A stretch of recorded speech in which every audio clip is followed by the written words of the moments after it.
Ang bansang Saudi Arabia ay isa sa mga pinakamahigpit na bansa sa buong mundo. Maraming mga batas doon na para sa ibang mga bansa ay hindi na makatao. May mga bagay na maaaring nagagawa mo sa Pilipinas subalit isa palang malaking krimen pagdating sa kanilang kaharian. Pero sa kabila nito, madami pa ding mga kababayan natin ang nakikipagsapalaran sa naturang bansa at nagsasakripisyo na mawalay sa kanilang mga pamilya para lamang kumita ng mas malaking halaga. Hinaharap nila ang lahat ng mga suliranin sa ibayong dagat kahit paminsan wala din silang sapat na kaalaman sa batas na umiiral sa Saudi Arabia. Kaya naman ang ilan sa ating mga kababayan medyo nalilihis at nakakalimot na sila pala ay nasa ibang bansa. Marami sa ating mga kababayan ngayon sa Saudi Arabia ang humahanap ng ekstra mapagkakakitaan kahit kasi full-time na sila sa kanilang trabaho doon. Kadalas ay hindi pa din sumasapat ang kanilang buwan ng sweldo sa kanilang gastusin. Kaya naman ang ilan, madalas ay nakikipagtulungan sila sa mismong lokal ng bansa upang magkaroon ng ekstrang kita o di kayo makapagtayo kahit maliit lamang na negosyo, katuwang syempre ang isang lokal. Kumbaga'y humahanap sila ng mga lokal upang kanilang maging business partner sa Saudi Arabia. Sa bansang ito kasi, kung ikaw ay isang migrant worker at nagnanais ka na magkaroon ng sarili mong negosyo, mas magiging madali ang proseso at gastos kung makikipag-business partner ka sa isang lokal ng Saudi Arabia. At ang gawain na ito ang tila naging mitya ng krimen na nagawa ng isang Pinoy na ginawaran ng parusang kamatayan o isang araw lamang dahil sa pagkakapas lang nito sa kanyang business partner na isang lokal ng Saudi Arabia. Itinuloy na noong nakaraang Sabado lamang ng Kingdom of Saudi Arabia ang parusang kamatayan sa isang Pinoy na nagtatrabaho sa kanilang bansa. Inaresto ang naturang Pinoy dahil sa kasong pagpatay sa isang Saudi national. Ang ugat ng krimen ay dahil umano sa away sa pera ng dalawang magkasosyo sa negosyo. Gumamit ng martilyo ang ating kababayan at siya nitong hinataw sa Saudi Arabian national nang paulit-ulit hanggang sa ito ay mawala ng buhay na nangyari pa pala noon pang taong 2020. The victim was asking our kababayan for his share in the profits or something, and they had a money dispute and that led to the confrontation. Pleaded guilty to the crime. Ang mas nakakagulat pa, tinangka din palang iuwi ng sospek ang mga labi ng kanyang biktima subalit nahuli ito sa pantalan pa lamang. Sinintensyahan siya ng parusang noong taong 2022 subalit na-postpone ito noong taong 2023 dahil sa sulat na ipinadala ni Pangulong Bongbong Marcos Jr. sa hari ng Saudi Arabia. Ayon pa sa Pangulo, nalaman lang niya ito nang manungkulan sa pwesto at sinabi sa kanya na matagal na ang naturang kaso.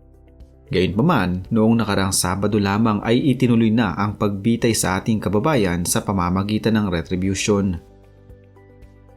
Bilang kahilingan na din ng pamilya ng ating kababayan ay hindi na pinangalanan ng naturang Pinoy at ayon sa Department of Foreign Affairs, ginawa umano ng ating gobyerno ang lahat, kagaya na lamang ng pag-alok ng blood money at kapatawaran sa pamilya ng biktima, subalit tumanggi sila at sinabing dapat na sundin kung ano pinaiiral na batas sa kanilang bansa.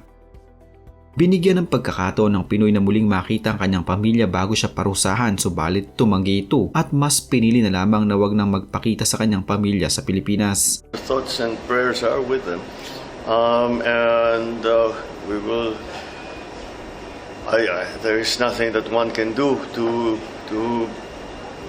make it whole, but we will do our best.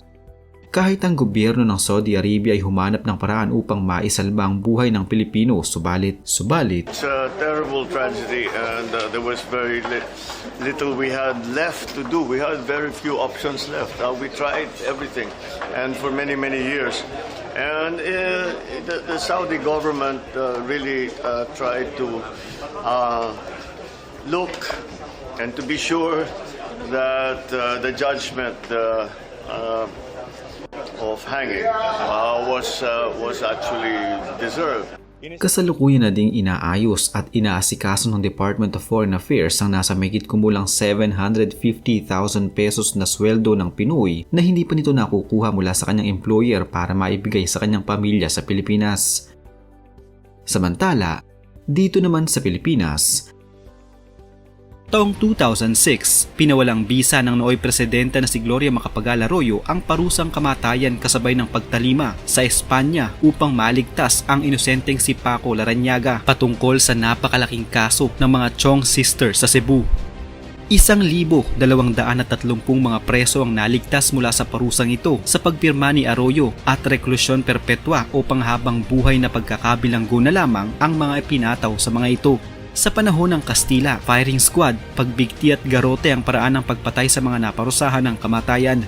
Isa si Jose Rizal sa na-firing squad noong 1896. 1902, garote naman ang naging paraan kung saan iniipit ang leeg ng naparusahan hanggang sa mamatay. 1926, electric chair naman o silya elektrika ang naging parusa.